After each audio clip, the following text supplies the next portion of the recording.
بسم اللہ الرحمن الرحیم۔ حضرت امام زین العابدین کا خطبہ۔ واقعہ مکمل سنیں اور ہمارے چینل کو سبسکرائب کریں۔ حمد کے بعد فرماتے ہیں، آئے لوگوں میں تمہیں نصیحت کرتا ہوں کہ بچوں دنیا اور اس کی فریب کاریوں سے کیوں یہ وہ جگہ ہے جو جبال فقیر ہے، اس کے لیے بقا نہیں۔ اس نے گزارش پیغاموں کو فنا کر دیا ہے، حالانکہ ان کے مال تم سے زیادہ تھے، ان کی امتیں تم سے کہیں لمبی تھیں، ان کے جسموں کو مٹی نے کھا لیا اور انہیں ہلاک پہلے کی طرح نہیں رہتے تھے۔ اب تم ان کے بعد دنیا کا مفیہا کس بہترین امید رکھتے ہو؟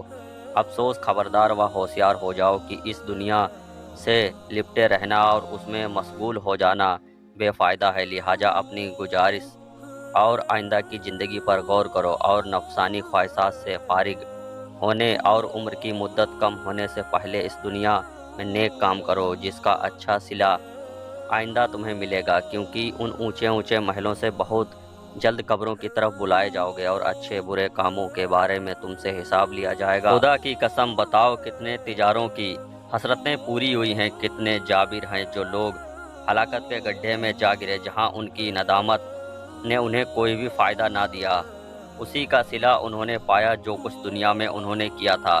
اے لوگوں، جو مجھے پہچانتا ہے اور جو نہیں پہچانتا اسے اپنا تعارف کراتا ہوں کہ میرا نام علی ہے اور میں حسین ابن علی کا بیٹا ہوں اور فاطمہ زہرا کا لخت جگر ہوں، الکبریٰ کا فرزند اور ہم نوا ہوں، اور میں مکہ مکرمہ اور صفا و مروہ و مینا کا بچہ ہوں۔ میں اسے ذات قدسی فطرت کا بیٹا ہوں جس پر ملائکہ آسمان سے سلام و سلامتی پڑھتے تھے۔ میں ان کا بیٹا ہوں جس کے متعلق اللہ رب العزت کا ارشاد ہے، میں اس کا بیٹا ہوں جو صفاتوں کبریٰ کا مالک ہے۔ میں ان کا بیٹا ہوں جو قیامت میں ساقی ہیں، حوض کوثر پر روزے قیامت کے دن صاحب علم ہوگا۔ میں صاحب دلائل اور معجزات کا بیٹا ہوں۔ میں اس کا بیٹا ہوں جو کراماتوں کا مالک اور صاحب قرآن ہے۔ میں اس کا بیٹا ہوں اس سردار کا جو قیامت کے دن مقام محمود پر فائز ہوگا۔ میں صاحب صفات کا بیٹا ہوں جسے درخندہ تاج پہنایا جائے گا۔ میں بیٹا ہوں صاحب بکار کا، میں بیٹا ہوں صفات و حکم اسماعیلی رکھنے والوں کا، میں بیٹا ہوں صاحب تعبیل کا، میں بیٹا ہوں صاحب صدور و درود کا، میں بیٹا ہوں عابد و جاہد کا، میں بیٹا ہوں باد صفا رکھنے والے کا بیٹا ہوں۔ میں خدائے مالک و معبود کے رسول برحق کا بیٹا ہوں۔ میں ابراروں کے سردار کا، میں اس کا بیٹا ہوں جس پر سورہ بقرہ نازل ہوئی۔ میں اس کا بیٹا ہوں جس کے لیے بہشتوں کے دروازے کھولے جائیں گے۔ میں اس کا بیٹا ہوں جس کے لیے جنتی رضوان مخصوص ہیں۔ میں اس کا بیٹا ہوں جسے پیاسے اپنی جان دی تھی۔ میں فانی کربلا کا بیٹا ہوں۔ میں اس کا بیٹا ہوں جس کا امامہ اور چادر چھین لیے گئے۔ میں اس کا بیٹا ہوں جس پر آسمان کے فرشتے روئے۔ اے لوگوں، خدا نے اچھے آزمائش کے ساتھ ہمارا امتحان لیا، ہمیں علم و ہدایت عنایت فرمائی اور ہمارے مخالفوں کو گمراہی کا جھنڈا پکڑایا، اور ہمیں جملہ عالمین پر بزرگ عطا فرمائی۔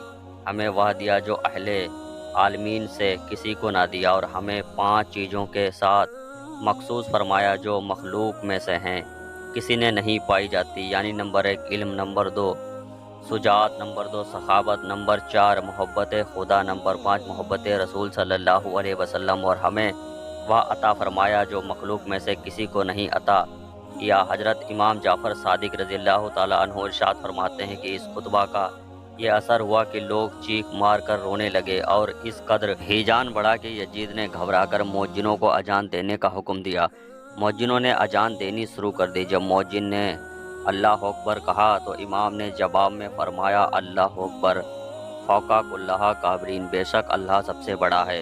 پھر مؤذن نے کہا، اشہد ان لا الہ الا اللہ، اور مؤذن نے کہا، اشہد ان محمدن رسول اللہ۔ تو حضرت امام زین العابدین نے فرمایا، باللہ علیہ اسقات، مجھے قسم ہے خدائے بند قدوس کی، ذرا چپ رہے۔ مؤذن خاموش ہو گیا تو اپنے یزید سے فرمایا، ترجمہ، اے یزید، سچ کہا، کیا محمد صلی اللہ علیہ وسلم میرے نانا ہیں یا تیرے؟ اگر تو کہے کہ میرے تو تو نے سچ کہا، اگر تو کہے کہ تیرے تو تو جھوٹا ہے۔ تو یزید نے کہا، کیوں قتل کیا اس نے قبا اور کیوں گالیاں دیں اس نے حرم محترم کو؟ بے شک حضور صلی اللہ علیہ وآلہ وسلم آپ کے نانا ہے۔ تو امام زین العابدین نے فرمایا۔ یزید یہ سن کر خاموش ہو گیا اور اہل مسجد چیخیں مار مار کر رونے لگے۔ عالم یہ ہو گیا کہ یزید کو اپنی جان کے لالے پڑ گئے۔ یزید گھبرا گیا اور اپنے گھر میں چلا گیا۔ بالآخر یزید نے سید سجاد سے کہا کہ آپ کو رہا کیا جاتا ہے، چاہے تو یہی رہیں چاہے تو مدینہ چلے جائیں۔ ہاں، آپ کے بابا حسین کے خون کا میں خوبہ دینا چاہتا ہوں، آپ اسے قبول کریں۔ آپ نے یہ بات اپنی پھوپھی سیدنا زینب سے عرض کی کہ کوفی جان یزید بابا کا قبا دے رہا ہے، کہتا ہے کہ اپنے بابا کا قبا لے جاؤ۔ حضرت سیدنا زین کو جلال آ گیا۔ آپ نے فرمایا اس کی یہ ضرورت بیٹا سجاد، اس سے کہہ دو کہ وہ کس کس کا قبا دے گا، اصغر کا، اکبر کا، قاسم کا یا اون محمد کا، عباس کا یا میرے بھیا حسین کا۔ بیٹا سجاد اسے کہہ دو کہ وہ اب خون کا میدان محشر میں دے گا، جب میرے بابا علی رضی اللہ تعالی عنہ اور میری ماں فاطمہ رضی اللہ تعالی عنہ اور میرے نانا جناب محمد رسول اللہ صلی اللہ علیہ وآلہ وسلم موجود ہوں گے۔ آپ نے فرمایا مجھے مدینہ جانے دو۔ اہل بیت کا یہ نورانی قافلہ قید خانے سے باہر نکلا اور نعمان اسے بصیر کی سربراہی میں 1000 سوار کے ساتھ مدینہ انور روانہ کر دیا گیا۔ بس ایک قیامت تھی جو گزر گئی۔ اب اہل حرم قید سے آزاد ہوئے۔ جناب زینب کی خواہش پر یزید کے شہیدوں کے سروں کو اہل حرم کے حوالے کر دیا، تو جس شہید کا سر آتا تھا، جس بیوی سے اس کا قریبی رشتہ ہوتا تھا، وہ بڑھ کر اسے لے لیتی تھی۔ جناب قاسم کا سر آیا تو فربا نے لے لیا۔ علی اکبر کا سر آیا تو جناب لیلا بڑھی۔ جناب علی اصغر کا سر آیا تو ربابہ بڑھی، اور جب عباس کا سر آیا تو زوجائے عباس موجود تھیں مگر آگے نہ بڑھیں۔ جناب کلثوم نے آگے بڑھ کر اپنی آگوش میں لے لیا اور فرمایا بھیا عباس، کیا میں تیری طرف سے یوم عاشورہ فدایہ بن کر گئے تھے؟